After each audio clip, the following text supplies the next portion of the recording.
I'm Barbara Althor, the Director of Communications for Huron Valley Schools. We have a very important bond proposal coming up in the May 7th election. And joining me now is Dr. Paul Salah from Huron Valley Schools, the superintendent. Tell us a little bit about this bond proposal. What can people expect when they go to the polls on May 7th? It's a great question. So in terms of what the voter, the community member can expect related to this bond proposal, I think it's important to walk back to the last bond. Back in 2018, when we did a needs assessment of our facilities, we identified over $400 million worth of need, worth of work. That included safety and security upgrades, infrastructure upgrades, and looking at our academic environments. Since 2019, when we passed the bond, we've done an extraordinary amount of work. And I think, those of you who are watching this at home can attest to the safe and secure entryways at all of our elementary schools, the upgraded athletic facilities, some of the enhancements we've made in our arts programs with new equipment. But we always knew back in 2019 that the $182 million bond that passed would not be sufficient. So we have a great opportunity at this present moment because we have tax debt falling off, and when we have mill rate falling off, it gives us an opportunity to go out to the community and ask for another zero tax rate increase. That's something we've been very mindful of as a school district, recognizing that it is difficult to ask the voter to increase the tax rate in terms of what they pay for their homes. So this allows us to maintain a zero tax rate increase and continue with all of the really important work that we started back in 2019. So you talk about the important work that we've already seen. Let's move forward. What are you hoping? What are the biggest goals or priorities that you are looking forward for this bond if it were to pass? So specific needs that remain are frankly quite vast. I think Oxford tragedy really caused us to focus heavily on safety and security. And we had a focus on safety and security, but I want to say that having a tragedy of that magnitude in our backyard really, even to a greater degree, escalated our focus and intentionality around school safety and security. So from technology upgrades in terms of cameras, to all of our doors and window replacements, continuing to add safe and secure entryways at our buildings. We have not completed that work because there wasn't enough money in the original bond to complete that work. And frankly, the list just, it goes on and on. Fire alarm systems, upgrading technology on our buses from a safety and security perspective. There are vast needs throughout the school district. And for our listening audience, just to give you some context, the average house is 1,500, 2,000 square feet. We are responsible as a school district for 1.7 million square feet. Just think about that in terms of just maintaining the safety, the infrastructure, and ensuring that our environments are preparing students for the world of work tomorrow. So you talked a little bit about how even back in 2019, the need was even more than what we were able to ask for.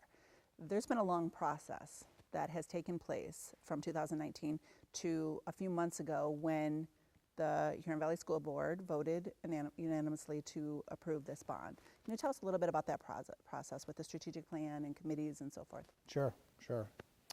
So we are a school district that really prides ourselves on gathering input, really engaging our community in a thoughtful process that's based on data and sound rationale before we go out and ask people to buy into or to support something. So over the last 15 months, we've had over 130 community stakeholders, including parents, students, community members, elementary and secondary staff and administrators, and really looking at key data points, including the types of programs we're offering today versus what we know we need to be thinking about in the future: career technical education, STEM education, collaborative spaces and environments for students to grow and learn.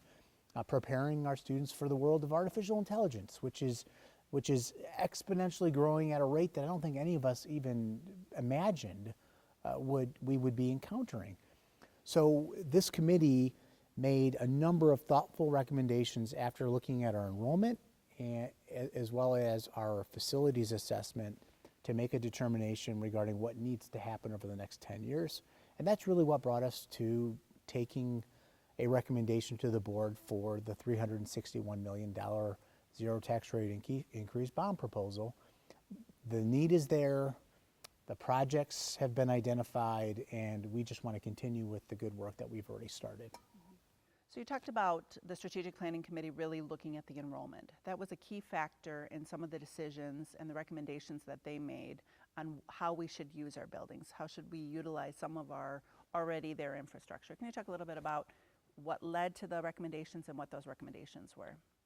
Yeah, so as part of the strategic plan work, basically the charge from the Strategic Plan Committee, the first one, was to do a deep dive on district enrollment trends. So we engaged a third party called Plant Moran Real Point. They do this kind of work with other school districts. They also look at population density and trends and construction trends with municipalities and townships, and they serve as, by and large, consulting agency. And what we determined is that enrollment in Huron Valley is shrinking, and it's not uniquely a Huron Valley phenomena. We are seeing school-age children population shrinking in Oakland County, in the state, and nationally. And the fact of the matter is just fewer people are having children. You know, in the 70s and 80s, you could expect a 1.5 children per household. Based upon the data from Plant Moran Real Point, you can expect 0.4 per household now. So you might ask, well, what about all this construction that's going up? Well, some of these new neighborhoods are 55 and older, so they typically do not have children living in the homes. And if they do, they just generally, people are just having fewer children later in life. So that in and of itself caused us to take a really hard look at our enrollment across the district. And what we identified is that we had more square footage than what we needed. And so the recommendations that emerged from the committee was to decrease our footprint while maximizing opportunities for students. And that's precisely what we're doing. You know, we're moving from 3 middle schools to 2 middle schools. And we're completely reinventing our middle schools to accommodate this new age of learning and what we can expect for students. And some of the recommendations coming out of the strategic plan is pretty exciting with thinking about the 2 campuses. Tell us what some of those plans are, or at least, you know, thinking about going ahead. Yeah, so why a campus model? Why is it beneficial to have a middle school and a high school and an elementary school on the same campus? We've reaped the benefits actually of this for about half of our student population for several years. The Bogey Lake campus has Lakewood Elementary School, White Lake Middle School, as well as Lakeland High School. And so the committee, looking at the benefits of that model from providing opportunities for students to mentor from high school to middle school, looking at our teacher cadet program at the high school where high school students can work with middle school and elementary age children on their way towards earning a teaching degree, to taking advantage of some of the exemplary high-tech facilities that we have at our high schools, from STEM labs to collaborative spaces, not to mention the athletic spaces, the art spaces, EL students working with one another from both campuses. So looking at all the benefits that we have right now at the Bogey Lake campus, the thought and the recommendation of the committee was that makes a lot of sense for both sides of the district. So looking at that parity and providing equal opportunities for all HVS students ultimately makes the most sense, and that's where we're headed. Now, we have seen a lot of changes in our elementary school, the safe and secure entryways, the technological aspects of our elementary schools. Not a lot has been done to our middle schools already, and partially because we knew a lot of this planning was going to take place. But what can we expect on the middle school level? Yeah, so that's one of the great questions I've heard is, well, Dr. Salah, you know, you passed the bond in 2019, but you haven't really touched the middle schools. You know, for our community members and our listening audience, I want to be really clear on this point. We intentionally have not touched our middle schools because we recognized that we had a smaller enrollment at middle schools, and we did not want to use taxpayer money in a way that would be wasteful and that we couldn't undo once we had spent those dollars. So we really wanted to wait until the strategic plan work was complete before we moved forward full throttle on the middle school concept. So similar to what you've seen at our elementary schools and our high schools, our middle schools will have a complete refresh. We're talking collaborative spaces, STEM spaces, safe and secure entries. We're talking at White Lake Middle School a complete overhaul, including adding several thousand square feet of additional space in order to prepare students for the contemporary learning environment today. You know, for anyone who's watching, just think about your own work environment. People work in collaborative spaces. They're using technology constantly. And now with the advent of artificial intelligence, that's really informing learning as well. So we want to create spaces that will prepare our students not only for high school, but and college and the trades, but also the world of work. And the world of work is changing, and the more we can prepare our students for those types of environments, the better off they'll be in being prepared. A lot of really exciting things heading our way. But let's talk about the bond a little bit. You know, I think there is sometimes some misconceptions of bond money and how it can be used.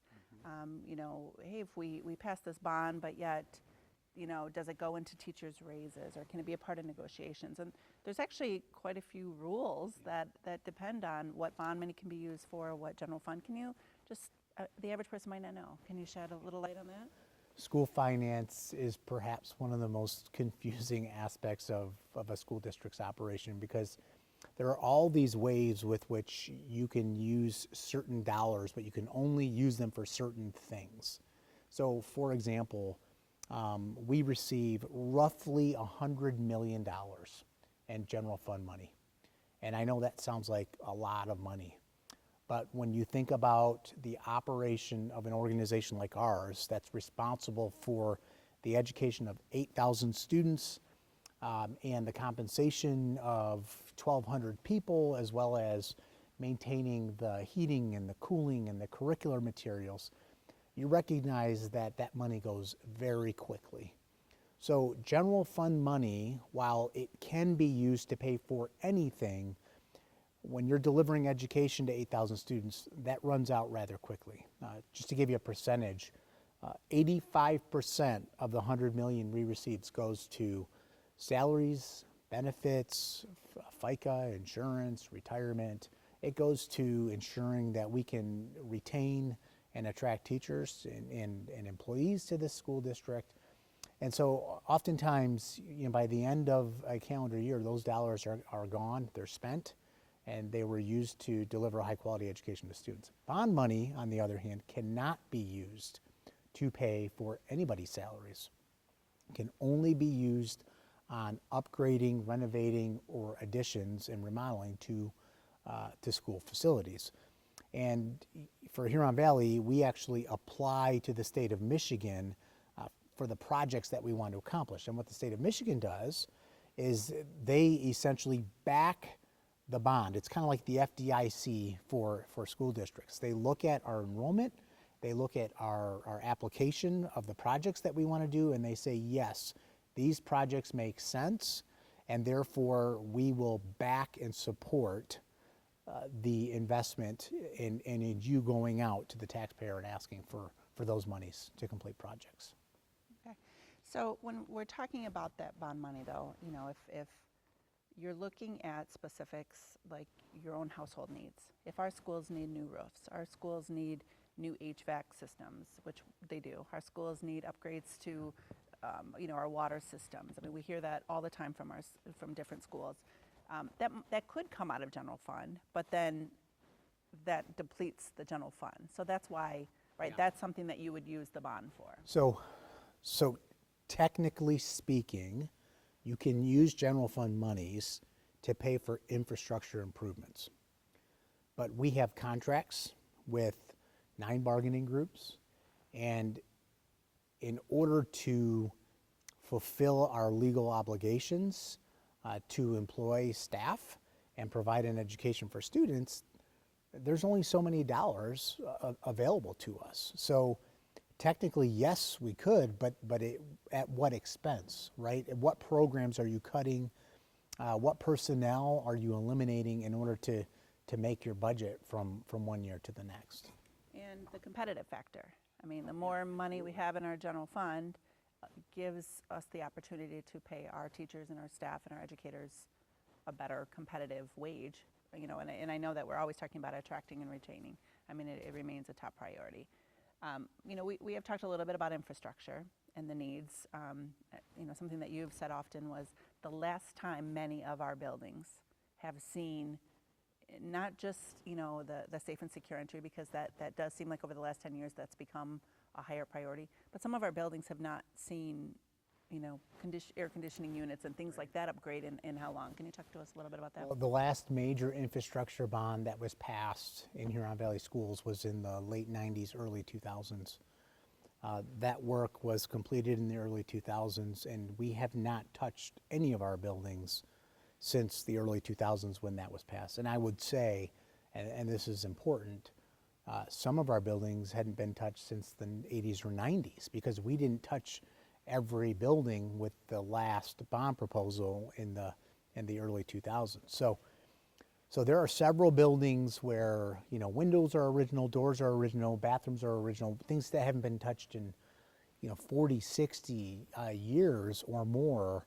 And as we went into this last bond and started, you know, taking ceiling tiles down and looking at what's behind the wall, if you will, we found a lot of band-aiding that was done just to keep things going and afloat. And we are finding that we're having to correct a lot of those challenges. And so we've continued to do that work, and we're committed to doing that work the right way.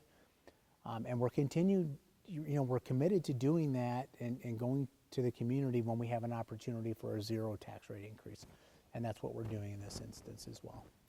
Can you elaborate a little bit about some of the more specific, you know, with the arts program, the athletics? I mean, this bond money really is hitting a lot of the different programs across the school beyond the infrastructure and things like that. Can you, you know, I guess talk more generally because I know that, you know, you're still figuring out all this, the details, but I mean, everybody gets a little piece of it, really. Yeah, major aspects of this bond include 3 categories: safety and security, infrastructure, and modernizing our educational environments to prepare students for school and the world of work. An investment in our middle schools to create state-of-the-art middle schools that start to look and feel like our elementaries and our high schools, and creating that parity between both campuses. Career technical education I've spoken to, looking at new programs and opportunities, STEM opportunities, collaborative spaces, all key aspects of the bond. Safety and security, we still have a need for additional cameras. We've added roughly 750 cameras district-wide, but frankly we could use at least another 300 to 500 more, and there's this constant need to refresh. Chromebooks, we are a one-to-one school district from a technology perspective. In order to maintain that, we have to replace Chromebooks every 3 to 5 years. Audio enhancement systems that we have integrated into our classrooms so all students can hear regardless of where they are. That technology will need to be refreshed and re-engaged as well. Then infrastructure, everything from HVAC to parking lots to roofs. Every one of those aspects of a building has a certain life expectancy. We know what the life expectancy is of each one of those aspects of our buildings. We've looked at them, and so we have a timeline for replacing, you know, everything, including bathrooms. Our bathrooms, in many instances, haven't been touched since like the 60s, 70s, and 80s. We do hear that quite often. So it's important. All the bond money actually stays within Huron Valley. Oh, yes. Yeah, every dollar stays, dedicated towards projects in the Huron Valley Schools. And is there anything else you'd like to add?